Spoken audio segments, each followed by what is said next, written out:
Eu sou a Maria...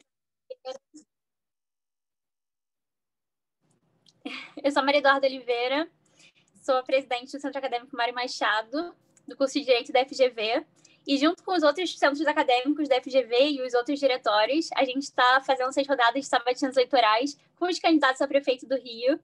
Nessa nossa primeira edição, a gente está aqui com a delegada Marta Rocha.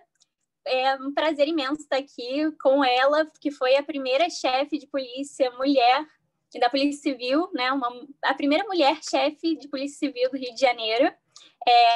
Já foi deputada estadual também, e hoje ela está como candidata à Prefeitura do Rio. Os mediadores do evento serão a Júlia Lee Sakashita e o Rodolfo Pires, e é uma honra estar aqui com todos os presentes e com a senhora candidata. Sou eu? Pode fazer uma breve apresentação. Assim, a gente vai fazer, depois da sua apresentação, umas 8 perguntinhas e depois umas 8 perguntinhas abertas para o público também. Tá. Você quer que eu me apresente, é isso? Isso, Bom, isso. A todas e todos, eu quero muito agradecer o convite. Eu sou Marta Rocha, sou delegada de polícia, tenho 61 anos, entrei para a Polícia Civil em 1983 com o cargo de escrivão de polícia.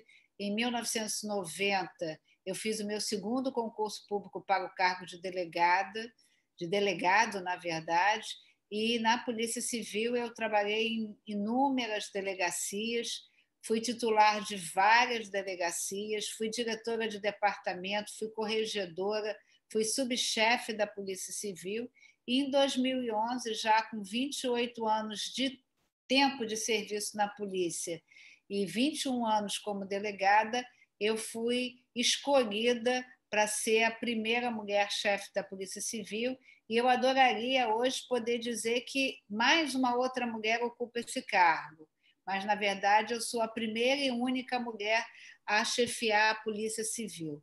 Em 2014, eu submeti meu nome à eleição de candidata a deputada estadual, fui eleita no meu primeiro mandato. No meu primeiro mandato, eu presidi a Comissão de Segurança e a CPI da Violência Doméstica, e agora, no meu segundo mandato, eu presidi a Comissão de Saúde, e presido a Comissão de Saúde, presidi a CPI do Feminicídio, tenho também assento na Comissão de Direitos Humanos, na Comissão de Tributação e na Comissão de Mulheres, e presidi a Comissão Covid, que foi essa comissão que investigou os desvios de dinheiro público nas ações da Covid-19, nas ações de enfrentamento. Agora, né, contando aí com o tempo da gestão na Polícia Civil e com a minha capacidade de entender a política, de atuar no campo político, eu submeto meu nome ao cargo de prefeita da cidade do Rio de Janeiro, esperando, né, quem sabe que, já que somos 5 candidatas, 5 mulheres candidatas, eu quero registrar a importância desse momento. O que nós estamos vivendo hoje, tendo 5 mulheres candidatas, é reflexo da nossa trajetória de luta para a participação da mulher na política. Então, quem sabe a política, esse ano, não se permita, pela primeira vez, uma mulher exercer o cargo de prefeita da cidade do Rio de Janeiro, e, sem dúvida nenhuma, eu posso dizer que tenho coragem para esse desafio. Já fui ameaçada, já sofri preconceito, mas tenho a capacidade de superar desafios e tenho coragem para fazer diferente, e é por isso que eu estou aqui agradecendo mais uma vez esse convite.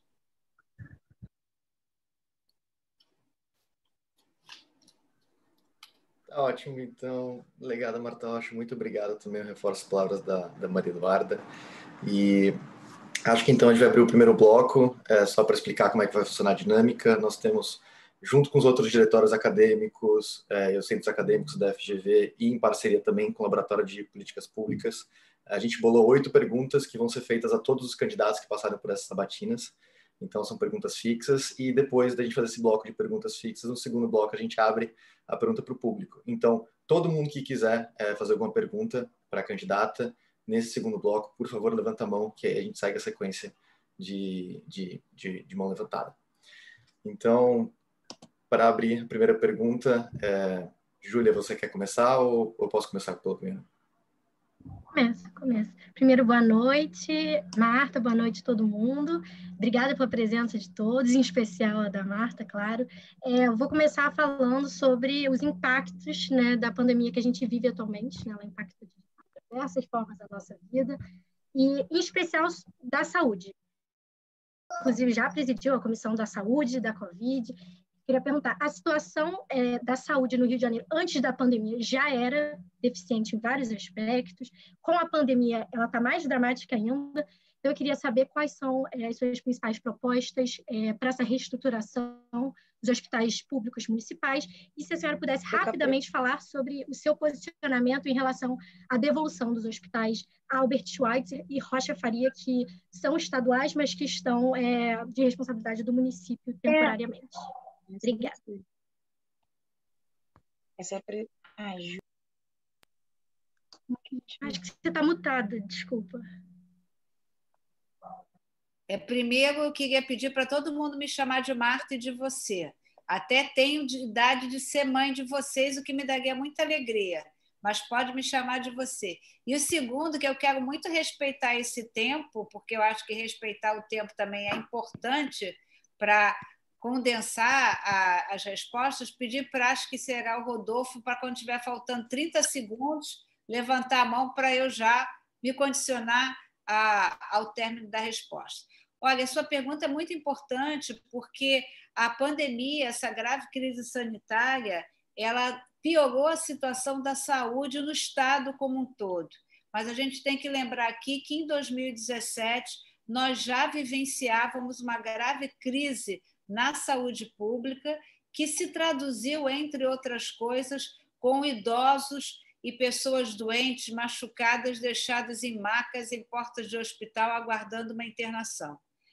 Nós percebemos que a importância da saúde está no fortalecimento da rede básica, da questão do médico de família, da clínica da família, e essa não foi uma preocupação do atual prefeito, pelo contrário, o prefeito ele reduziu as equipes de médico da família. Quando a gente tem a atenção básica fortalecida, a gente consegue, na verdade, esvaziar as emergências dos hospitais. A Organização Mundial de Saúde diz que de 80% a 85% dos casos que chegam aos hospitais podem ser tratados no sistema de médico de família, no fortalecimento da rede de atenção básica. Então, sem dúvida nenhuma, essa é um olhar nosso. Eu hoje caminhava por Bom Sucesso e vi uma senhora com uma máscara do Outubro Rosa. E aí a gente conversou sobre o Outubro Rosa e ela estava esperando há 3 anos uma mamografia. Então, não adianta a gente ter Outubro Rosa para incentivar essa questão do atendimento à mulher se um paciente fica mais de 1 ano esperando um exame, uma cirurgia ou uma consulta. Então, acho que a gente tem que cuidar disso. E no que se refere aos hospitais, eu já vou responder, mais adiante a gente volta, esses hospitais foram encampados por um único motivo, é que o governo que estava no governo estadual era Pezão, e aqui era o ex-prefeito. Então, esse recebimento desses hospitais foi só porque havia a mesma identidade partidária para ajudar o companheiro que ia mal das pernas, que se traduziu na grave crise financeira que é o regime de recuperação fiscal. Então, para ficar com os hospitais, o governo do Estado tem que fazer a sua contribuição, porque, claro, que quanto mais hospital, melhor, mas o município assumir o encargo e não ter o que deveria ser feito, que é o repasse, isso a gente vai lutar para melhorar a qualidade da saúde na nossa cidade. Marta, a própria topografia do Rio de Janeiro, ela acaba agravando o problema de deslizamentos de terra na cidade e também nós temos um problema muito grande em relação aos alagamentos. Nessa área de infraestrutura, quais que seriam as medidas que você proporia e você queria colocar em prática como prefeita, caso eleita, para evitar esses novos deslizes e novas enchentes? Olha, quando 2020 chegou, Rodolfo, a gente não imaginava que teria um início de ano com geosmina, por março com alagamentos e enchentes, e chegando à grave crise sanitária que ainda se arrasta, né? Quando a gente fala de deslizamento, a gente não pode deixar de falar também na questão da ciclovia Niemeyer, que é ciclovia da Avenida Niemeyer, ciclovia Tim Lopes. Por quê? Porque, aliás, ciclovia Tim Maia. Por que isso? Porque aquela obra custou 44 milhões de reais à nossa cidade.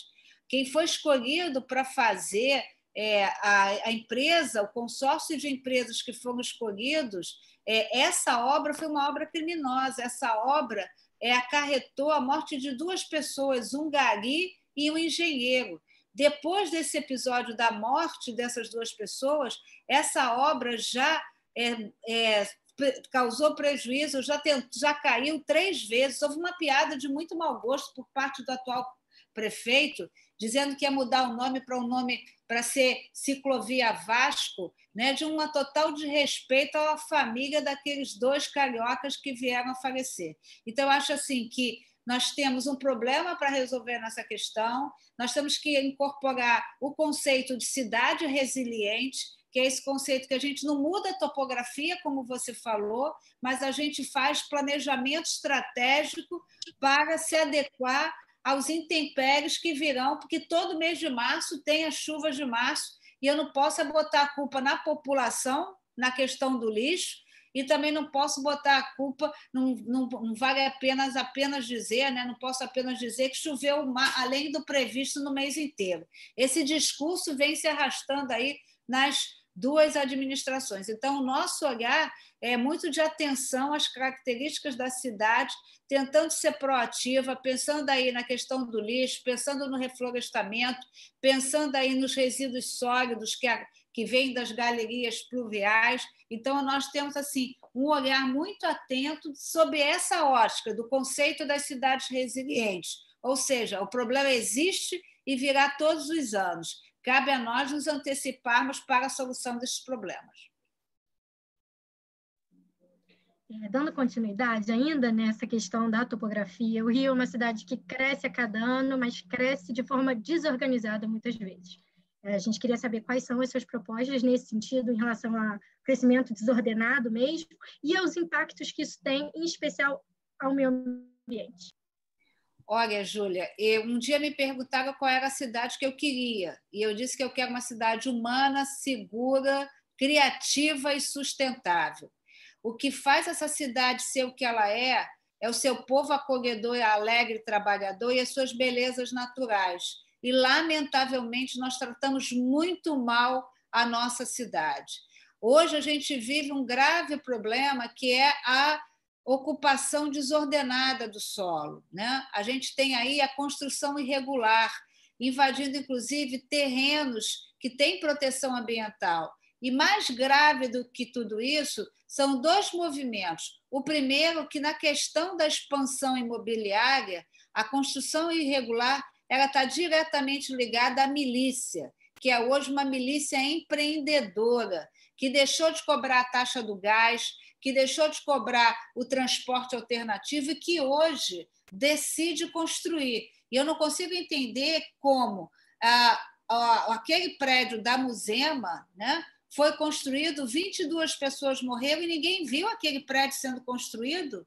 Por outro lado, recentemente, o atual prefeito inventou um projeto chamado de Lei do Puxadinho, que você basta pagar o que de errado, de irregular você construiu, que a partir daí você está autorizado. Esse projeto entra como uma luva para os anseios da milícia. Então, a gente tem que ter atenção nessa questão da construção irregular, da ocupação desordenada, e tem que fazer um grande movimento, né, de habitação com interesse social. Esse é um projeto muito caro, é um projeto que custa muito investimento, mas é necessário. Se a gente não tem o dinheiro para fazer, a gente tem que bater na porta do governo federal. E aí lembrar, só para encerrar, que hoje o presidente da República construiu sua vida política aqui na nossa cidade.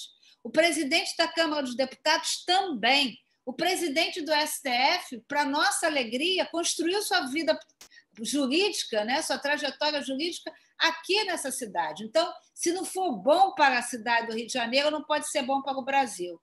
E se eleito eu for, pode ter certeza que eu vou para trazer investimento para essa cidade, para, entre outras coisas, fazer obras de infraestrutura e de habitação de interesse social. Candidata, passando agora para o ponto do esporte, né? A gente entende que o esporte ele é um importante meio de integração e crescimento social. Então, há alguma proposta sua sobre a retomada dos campeonatos, por exemplo, intercolegiais, municipais, ou qualquer outra incentivo à prática do esporte, né, de maneira a integrar, né, e dar também uma ocupação a muitos jovens também em situação também de vulnerabilidade social? Obrigada, Rodolfo. Olha só, essa cidade recebeu 6 eventos. Desses eventos, nós tivemos a Copa do Mundo, a Copa da Confederação, os Jogos Olímpicos e os Jogos Militares. E, do outro lado, a gente teve a Jornada Mundial da Juventude e a Rio+20. Então, a gente teve 4 eventos ligados a esportes. E qual é o legado que ficou para a nossa cidade? As dívidas que foram contraídas durante esse período. E houve um investimento público grandioso e também um investimento privado.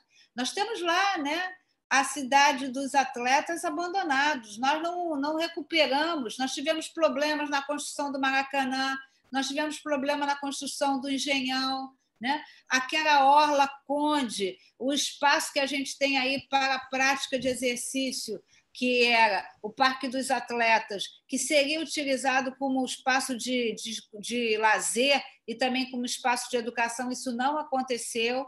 Nós temos o projeto, a retomada do projeto CIEP, que é educação em tempo integral de qualidade, com intervenção no esporte, com intervenção na cultura.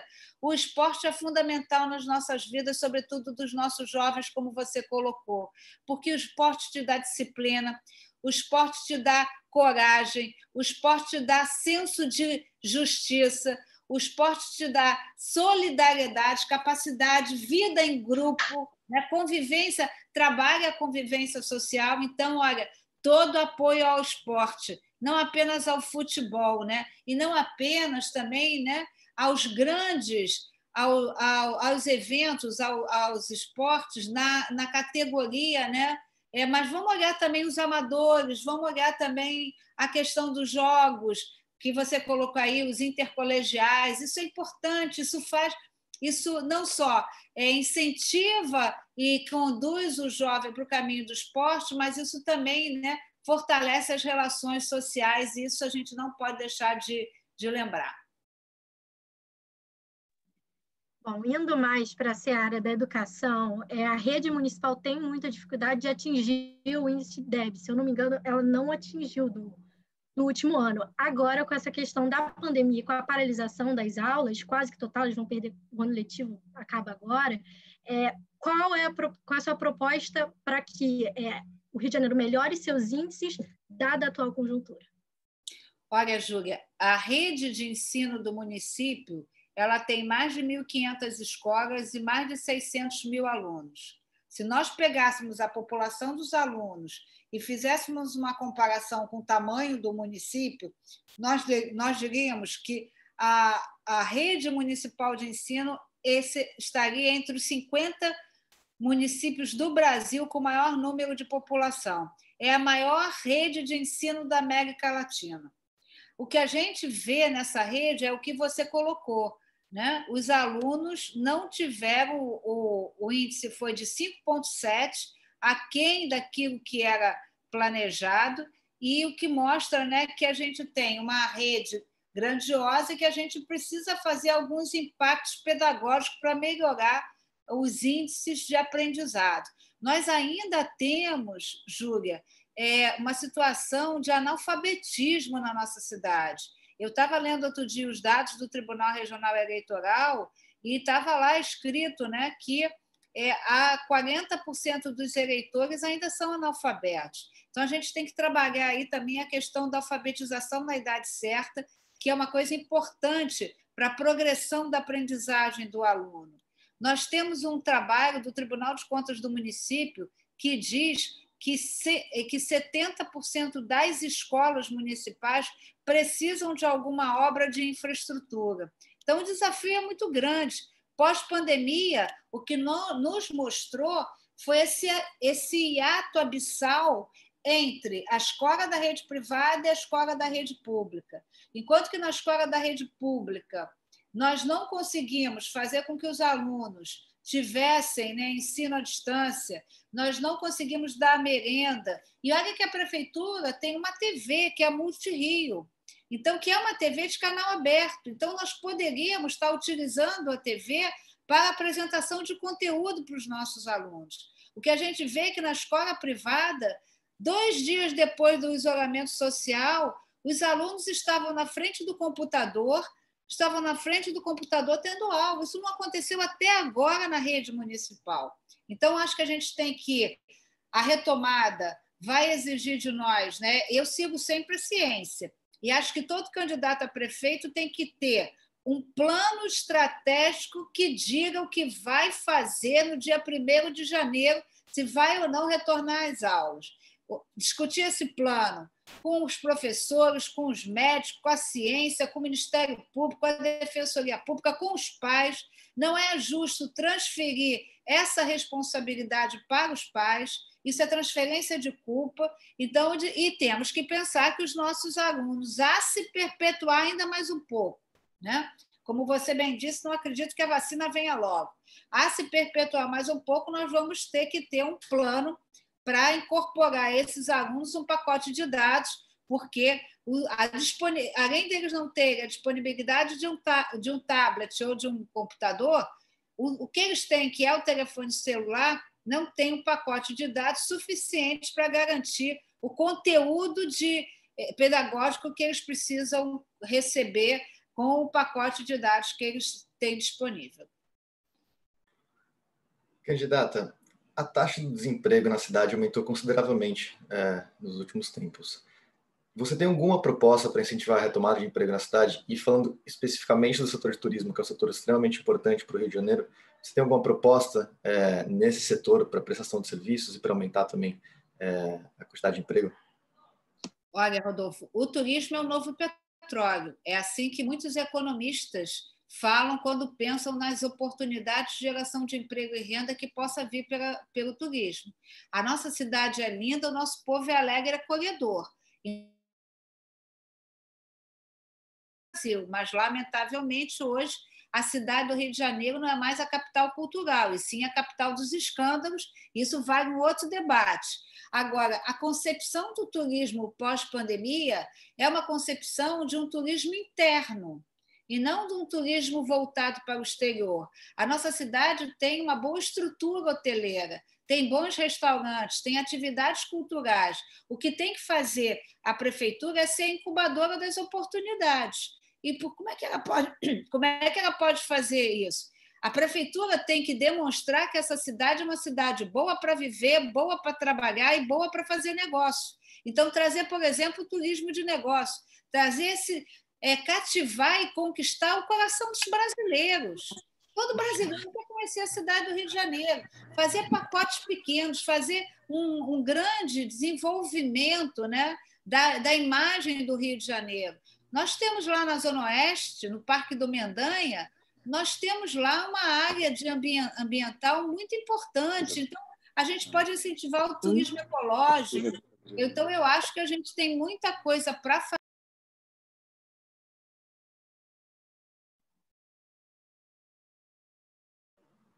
Candidata, desculpa, eu acho que o seu microfone está... Sozinha, né? Estou falando aqui sozinha. Desculpa. Então, eu estava falando sobre a gente reconquistar o coração do brasileiro, para que o brasileiro venha para cá, né? Nós temos a prefeitura tem que ser essa incubadora de oportunidades, de trazer para que o turismo ecológico, que eu estava citando aqui, o Parque do Mendanha, lá na Zona Oeste, trazer para aqui o turismo de negócio, o turismo institucional, ou seja, nós íamos ter aqui um grande congresso internacional de arquitetura. Então, vamos fazer um encontro dos policiais civis, um encontro dos médicos, encontro dos professores de classes especiais. Então, assim, fomentar isso e criar um calendário, que a frase não é minha, que é de janeiro a janeiro. A boa parte dessa população que vive no Rio de Janeiro é nordestina. Por que a gente não tem uma grande festa junina aqui? Nem que a gente, de início, não seja igual a Campina Grande, que é linda de viver na festa junina, mas eu acho que a gente tem expertise de receber e dá para fazer um calendário que traga sempre o turista para a nossa cidade, porque isso é geração de emprego e renda, com certeza. Vamos mudar de assunto agora para uma questão um pouco mais polêmica, que foi o início do processo de encampação da linha amarela por parte do atual prefeito do Rio de Janeiro. Essa foi uma medida que deu muito o que falar, tanto do próprio eleitorado, quanto uma reação jurídica, porque existe um contrato de concessão ali. Queria saber qual é a sua posição em relação a isso, caso eleito. Querida, primeiro eu quero voltar no tempo para lembrar que esse contrato começou na gestão do ex-prefeito César Maia. A validade desse contrato era até o ano de 2022. Quando chega em 2010, o ex-prefeito, agora de 2010, que todo mundo sabe de que eu estou falando, o ex-prefeito resolve fazer uma análise desse contrato e chama para negociação desse contrato, faz um aditamento a esse contrato. E aí ele prorroga esse contrato por mais 15 anos. Então, qual foi a vantagem que eu ganhei nesse contrato? Ele encerrava em 2022, eu faço uma antecipação da negociação, da renovação desse contrato, e no final a cidade só ganha mais 3 dias, 3 anos quanto a isso. A passagem de mais de R$ 7,00, o preço é exorbitante. Quero pedir um minutinho se eu ultrapassar o tempo, tá? É óbvio que a passagem é exorbitante. Há um estudo de um Instituto de Economia que diz que, para manter a linha amarela, é preciso investir 100 milhões ao ano, ou seja, cerca de 84 mil ao dia. Então, não adianta encampar por encampar. E também o que o prefeito fez, o atual prefeito, foi um exercício de pirotecnia, porque a imagem que a gente passa para os investidores é que a cidade do Rio de Janeiro não é um local para se investir, porque o prefeito tem um acesso, uma crise existencial, pega uma retroescavadeira, coloca em perigo quem estava ali, que podia ter destruído. E qual é a imagem que eu passo? Por que eu vou vir para o Rio de Janeiro fazer negócio se eu não respeito as regras que foram acordadas no contrato? Isso gera uma insegurança jurídica. E então, vou encerrar. A encampação, a cidade tem que entender, a prefeitura tem que entender que gasta 100 milhões ao ano para manutenção. Tá? Agora, acho que a gente pode fazer uma coisa como aconteceu na Ponte Rio-Niterói, que se rediscutiu esse contrato, se diminuiu a passagem, né? A previsão desse Instituto de Economia é que a passagem vai custar em torno de R$ 2,50. Agora, não pode querer fazer, né? Fazer apelo populista, que é ótimo a gente passar pela linha amarela sem não ter que pagar nada, mas eu quero saber de onde a gente vai tirar 100 milhões para fazer a manutenção. E volto a dizer, foi muito ruim para a imagem da cidade do Rio de Janeiro a conduta do prefeito. O campo da discussão era no Poder Judiciário. Agora, pegar a retroescavadeira e rasgar, né, o contrato, isso não é bom para a cidade, e se não é bom para a cidade, não pode ser bom para o carioca.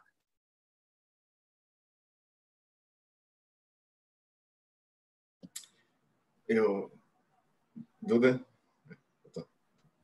Oi, gente, a internet está um pouco instável, mas a gente queria mudar um pouco de assunto. Tem muito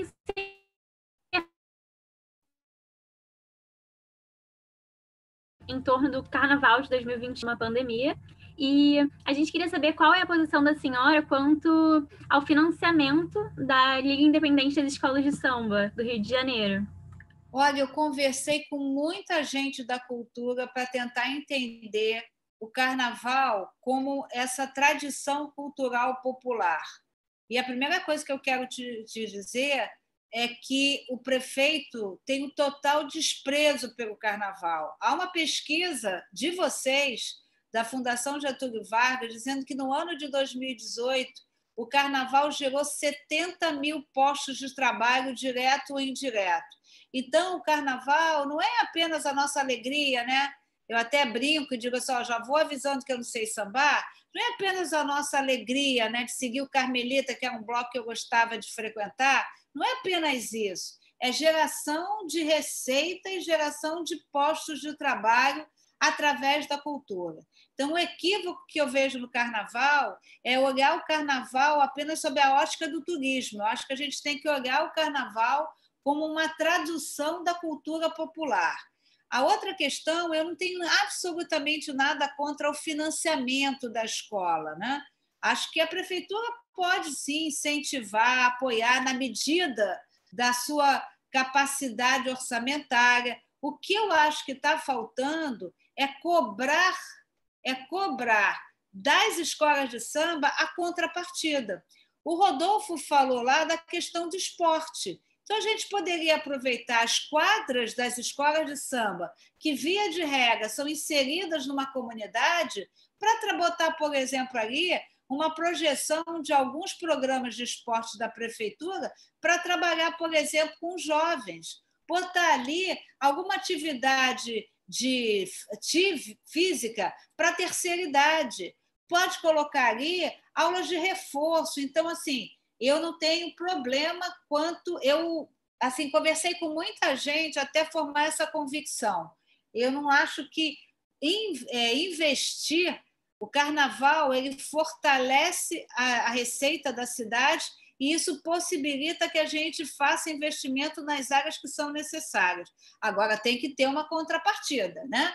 Eu não posso ganhar lá um incentivo e não oferecer nada em troca para a população da nossa cidade. Então, que eu vou cobrar a contrapartida, isso todo mundo pode ter razão, pode ter certeza. Candidato, muito obrigada de novo. A gente encerrou o primeiro bloco, então as perguntas agora vão ser abertas ao público. Então já temos 3 mãos levantadas, então eu vou seguir a sequência de quem levantou primeiro e é só abrir o microfone e fazer a pergunta à candidata. Só lembrando que a gente vai tentar respeitar aí também o limite de tempo que a própria Marta tem disponível aí, né, nessa noite. Gabriel, pode começar com a sua pergunta. Obrigado pela palavra, Rodolfo. Parabéns aos diretórios acadêmicos e também obrigado pela disponibilidade, candidata. Da PDT, o mesmo que a Tabata Amaral era. E quando ela votou sobre a reforma da Previdência, acabou que teve um processo de retaliação nela. E, na verdade, a minha pergunta não é especificamente sobre isso. Eu queria entender por que você escolheu o PDT, que ideias você se identifica, e também a respeito da Previdência Municipal no Rio de Janeiro, que tem um rombo. E eu queria saber, levantando em consideração essa questão de orçamento e responsabilidade fiscal, qual que é a sua visão, qual que é o seu projeto para esse governo? Obrigado, tá? Obrigada a você, Gabriel. Olha, eu estou no PDT porque, entre outras coisas, eu passei pela polícia e aprendi que a educação é a vacina contra a violência. Quem diz isso é Anísio Teixeira. A gente tem um compromisso de vida com a educação, então eu acredito, sim, que a educação é a arma mais poderosa capaz de transformar o mundo. Quem disse isso foi Nelson Mandela. Então, a gente quer resgatar o projeto dos CIEPs com educação em tempo integral, com apoio à cultura, com o esporte, né? Com as refeições, essa concepção, entendendo que educação é fundamental. E eu quero fazer 2 descrições da minha personalidade. Eu não faço o jogo do quanto pior, melhor. Nem eu desconsidero as coisas boas que foram feitas por um antecessor meu.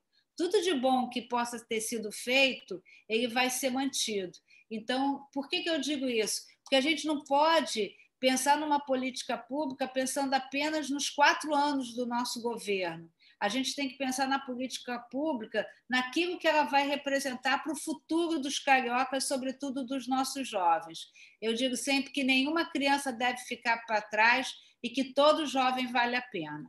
No que se refere à Previdência, eu preciso destacar que a situação da cidade do Rio de Janeiro é uma situação economicamente desconfortável. O ano de 2016 terminou com 320 milhões no rombo. Agora, em 2019, há a questão de mais de 4 bilhões no rombo. O que eu quero dizer com isso? A despesa é maior do que a receita. A despesa da Previdência, como você bem colocou, Gabriel, a primeira despesa é da educação em volume de gasto. Eu não vou falar que educação e saúde é gasto, educação e saúde é investimento. E pagamento dos servidores também é importante, mas a Previdência é o terceiro gasto mais alto. Quero que todo mundo entenda com muito cuidado para depois dizer que eu falei que educação é gasto, né? Entendendo a analogia que eu estou fazendo. E nós temos que enfrentar isso, e nós teremos que, por determinação legal, até o dia 31 de dezembro, colocar em pauta para aprovação na Câmara dos Vereadores a questão da alíquota dos servidores, que vai precisar ser aumentada. E o atual prefeito diz que não vai colocar antes das eleições, acho que por questões mesmo de preocupação do que isso representa, mas a questão da Previdência tem que ser encarada. E, para terminar, Gabriel, eu digo sempre assim, a decisão da política pública ela tem que ser pautada em 3 indicadores. Primeiro, dados confiáveis. Segundo, uma análise técnica. E terceiro, a correspondência orçamentária. Então, não sairá da minha boca, nem é da minha conduta, fazer propaganda enganosa. Quem sentar na cadeira de prefeito em 2021 vai ter dias difíceis, vai ter que abrir a caixa preta, vai ter que fazer uma reorganização da máquina administrativa, vai ter que fazer a auditoria dos contratos, vai ter que cobrar os grandes devedores, vai ter que reduzir gastos como luz, como telefone, aluguel de carro, isso tudo vai ter que ser revisto. Agora, é no momento difícil que a gente toma as decisões sábias. E nós já estamos preparando um plano emergencial na gestão financeira. Obrigada, candidata. Agora, a próxima pessoa na ordem é a Maria Eduarda Costinha. Oi, gente. Boa noite. Boa noite, Marta. Obrigada por estar aqui. A minha pergunta é que a gente vive no Brasil, né, uma grande onda assim, de descrença em figuras políticas. E eu queria saber como é que você acha que você pode ajudar a reconquistar essa confiança durante o seu mandato. Olha, querida, obrigada pela tua pergunta. É porque esse desafio é de todos nós. Quem está sentada na cadeira como político, quem não está naquela cadeira. Porque a verdade é que todos, e a política, acho que as pessoas têm o direito de estar de alguma maneira decepcionadas com a política, mas aquelas pessoas que tiveram a outorga do cidadão para ocupar aquele espaço de poder, elas não tomaram aquela cadeira de assalto. Elas ali foram através do voto. E a omissão pela omissão, o silêncio pelo silêncio, e nada vai contribuir para o fortalecimento da democracia. Então, Eduardo, eu só posso falar da minha história. Eu cheguei na polícia com 20 e pouquinhos anos. A minha primeira luta foi por um banheiro, porque não tinha banheiro em delegacia. Eu vivenciei dentro da polícia o preconceito, porque aquela instituição era uma instituição que tinha uma composição masculina e machista, né? Eu fui a primeira e única mulher a chefiar a Polícia Civil. Quando eu deixo a Polícia Civil, eu fiquei tão feliz que eu vi uma quantidade de mulheres querendo se fazer o concurso. Eu ligo a televisão hoje e assisto as entrevistas, seja das minhas companheiras mais antigas na polícia como eu, mas dessas jovens tão preparadas, tão qualificadas, tão senhoras de si, né? Então, eu acho que é trabalhar, conduzir a prefeitura com ética. Eu acho que eu não quero, tá, Eduardo? Eu quero ser eleita porque eu tenho coragem para fazer diferente, que eu estou preparada para ser prefeita da cidade do Rio de Janeiro. E eu acho que essa gestão de qualidade, essa gestão pautada na ética, pautada no interesse público, eu acho que vai trazer sucesso na política pública, no sentido assim, vai trazer políticas eficientes para romper a desigualdade, mas vai também, se depender de mim, eu quero contribuir para a retomada desse espaço na política em que a gente tenha orgulho da democracia e que a gente entenda que não dá para viver se não for através da democracia. Obrigado, candidata. A próxima pergunta é do Tony Jonas. Prazer, boa noite a todos. Eu sou do 4º período de administração na EBAP e muito obrigado, Rocha, pelo seu tempo hoje. Eu gostei bastante das propostas. Em relação à minha pergunta, uma boa cultura nordestina no estado e que a gente poderia usar isso para turismo interno. De uns 5 anos para cá, a Feira de São Cristóvão vem tendo uma decadência em relação à administração e aos incentivos públicos para a cultura, onde atualmente possui dívidas multimilionárias, também com perda de contrato da Light e da SEDAI, tendo que usar geradores próprios e caminhões-pipa para poder funcionar. A senhora tem algum plano para incentivar a retomada desse grande centro cultural que é referência ao povo nordestino aqui no Rio de Janeiro? Olha, Jonas, isso tudo é reflexo de um comportamento. O prefeito tem desapreço pela cultura. Nos grandes momentos em que essa cidade respira cultura, porque o carnaval não é só turismo, o Réveillon não é só turismo. Qual é a postura do prefeito? Se ausentar da cidade. Ele parece que fica de mal com a cultura popular. Os nordestinos ajudaram e ajudam a construir essa cidade. Nós somos apaixonados. Eu acho que a cidade, tirando São Paulo, que talvez também pela sua dimensão tenha mais nordestinos, mas eu acho que, tirando São Paulo e o Nordeste, onde a gente mais encontra nordestino é na cidade do Rio de Janeiro. Eu não estou conseguindo ver sua foto, mas almoçar na feira de São Cristóvão, que a gente, na minha juventude, carinhosamente chamava de Feira dos Paraíbas, é uma tradição na vida da gente. Então, a prefeitura tem que estar do lado, o prefeito tem que ser um embaixador da cultura e da cidadania. O prefeito tem que bater na porta lá da Light, tem que bater na porta lá da SEDAI, né? Para discutir, olha, é importante trazer esse incentivo.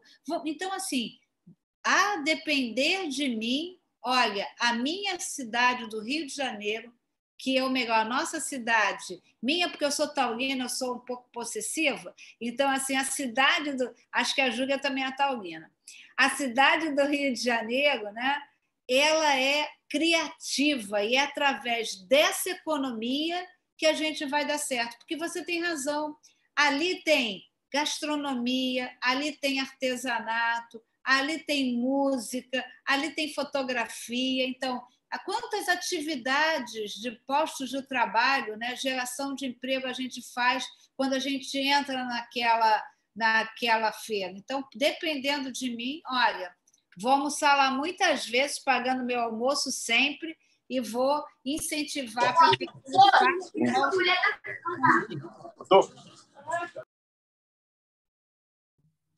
A próxima pergunta será da Andressa Mota.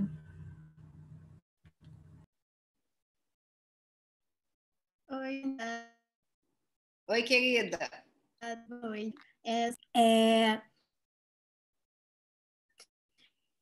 Mas com mulher na política. Se a senhora pudesse dar um conselho para as meninas que querem virar políticas no futuro, qual seria ele?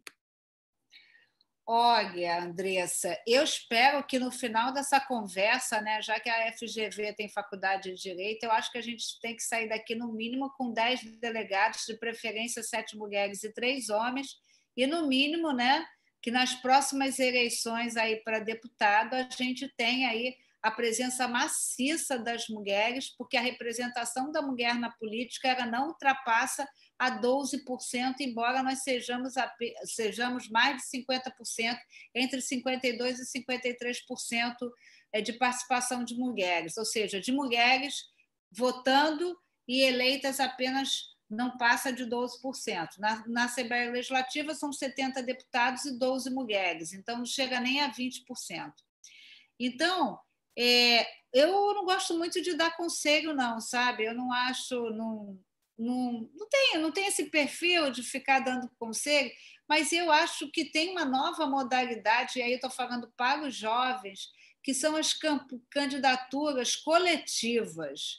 Isso está sendo uma experiência muito interessante. Lá no nosso partido, nós temos uma candidatura, aliás, no PSB, nós temos uma candidatura que ela tem um nome que representa, né?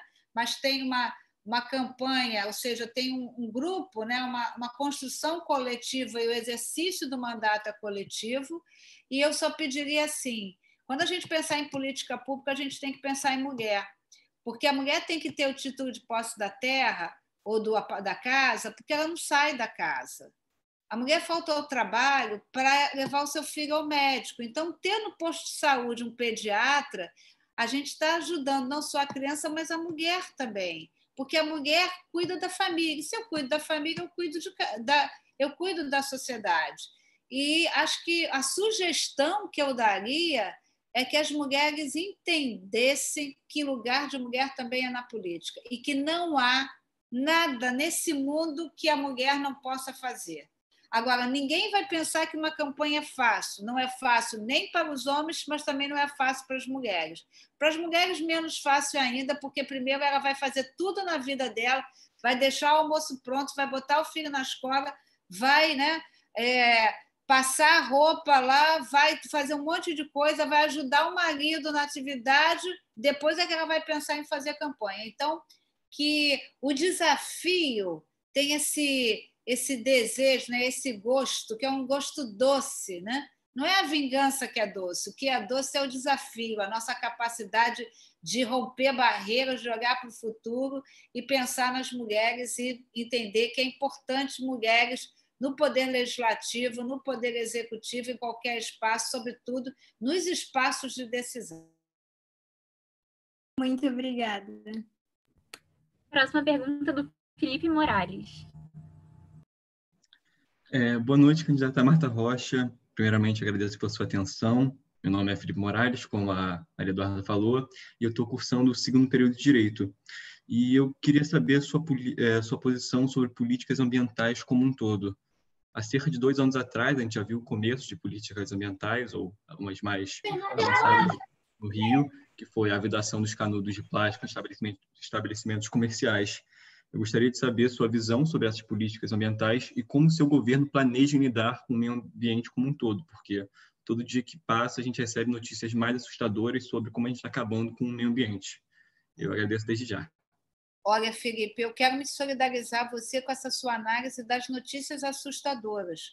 Nós estamos travando um grande debate sobre o autódromo e nós poderíamos simplesmente fazer um novo traço do autódromo. A gente não precisa destruir a floresta de Camboatá, né? E como é que a prefeitura lidou com isso?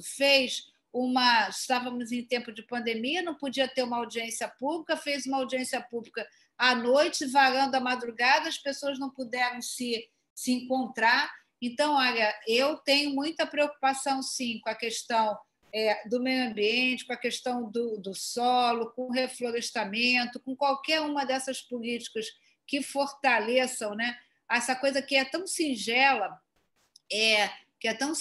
do canudo, né, que parece uma coisa tão simples, mas que tem um impacto tão grande.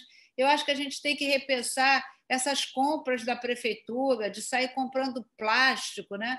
Pensar em reaproveitamento de material, pensar, né, em organizar as cooperativas, até sobretudo essas cooperativas que trabalham na questão do meio ambiente, pensar na coleta seletiva do lixo.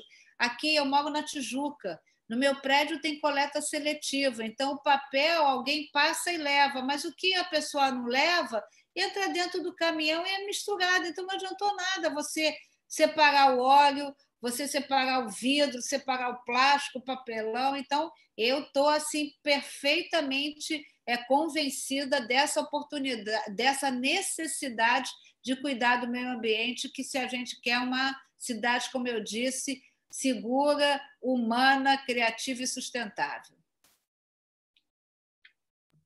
Candidata, a próxima pergunta é do aluno Matheus Rezende. Ele está com um pouco de dificuldade de falar, então ele passou para nós essa pergunta. Grande parte dos pontos culturais do Rio de Janeiro se concentram na Zona Sul e no centro. Como a candidata pensa em promover o acesso à cultura na Zona Oeste da cidade? Olha, querida, não é só grande parte das ações da cultura, não. Quando a gente vai ver os indicadores da Covid, o maior número de mortes e de contaminação foi em Santa Cruz e Vila Vintém. Quando a gente vai ver o número de teatros, a gente vai ver que as lonas culturais e os teatros e a prefeitura têm estão concentrados aí nessa linha, né, que é do centro, Zona Sul e a Zona Oeste completamente abandonada. Então, eu acho que é olhar, né? Eu sou suburbana com muita alegria. Eu fui criada na Penha. Então, eu entendo bem, até a questão do transporte público passa por isso. As linhas de maior reclamação são as linhas que atuam na Zona Norte e na Zona Oeste. Então, o programa, a gente tem aí uma população que é criativa, a gente tem uma série de experiências de cultura que acontecem a duras penas por conta dos atores, né, dos atores culturais, dos participantes da cultura, e nós temos que fazer esse nosso olhar para a Zona Oeste e aí aproveitar os nossos espaços. A escola não precisa ficar fechada, a gente pode disponibilizar a escola no final de semana para um ensaio, para um grupo teatral, para um grupo de hip-hop, para um grupo de dança, para exibir para ter aula de pintura, para ter aula de fotografia. Então, olhar para a cidade como um todo e não para essa cidade partida que olha mais para a Zona Sul e para o centro do que para a Zona Norte e para a Zona Oeste. Próxima pergunta do João Vitor Santos. Boa noite, Marta. Boa noite a todos e todas, né? Agradeço mais uma vez pela sua disponibilidade aqui.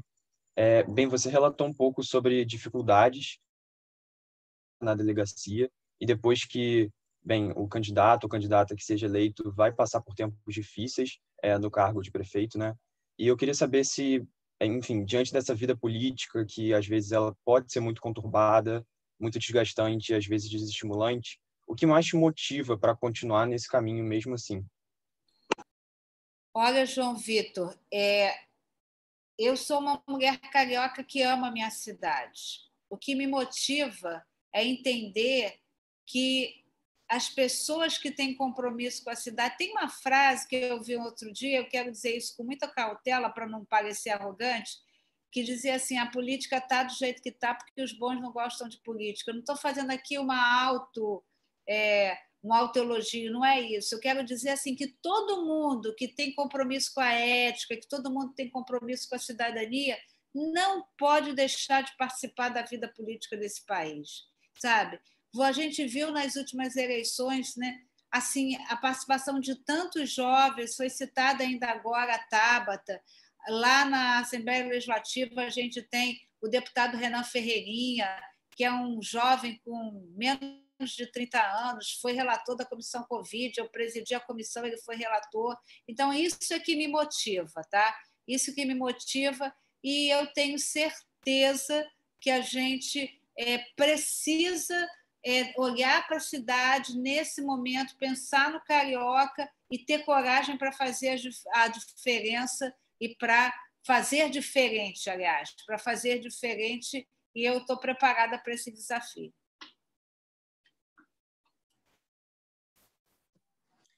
Candidata, já chegamos aí às 8 horas e agradeço a participação de todos os alunos. Em nome do CAN, eu digo que é um prazer, é uma honra enorme estar fazendo essa batina junto com os outros diretórios e centros acadêmicos da FGV e o LAB.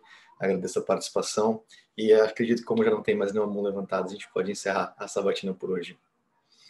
Se quiser... Eu queria falar um minutinho só. Queria muito agradecer o convite de vocês. Passou muito rápido, né? Eu nem senti, quando ele falou que já tinha 1 hora, aí que eu fui ver o relógio. E queria pedir para vocês consultarem nossa página. www.delegadamartarocha12.com.br. Lá tem um link com nossas propostas, com o nosso plano de ação, os nossos projetos estruturantes, nessas áreas que nós discutimos aqui, né? Educação, saúde, infraestrutura, desenvolvimento, gestão e governança, esporte, cultura, turismo. E eu ficaria muito feliz que vocês conhecessem o nosso programa, exatamente para conhecer as nossas propostas, tá bem? E obrigada demais, que foi uma alegria estar com vocês aqui e que a vida nos dê oportunidade da gente se encontrar em outros momentos, tá? Beijo grande para todo mundo, obrigada. Tchau, gente. Obrigada, Marta. Tchau, gente. Obrigada pela participação. Tchau, Maria Eduarda, Júlia e Rodolfo, né? Que fomos nossos comentaristas aqui. Obrigada, gente. Um beijo grande. Tchau.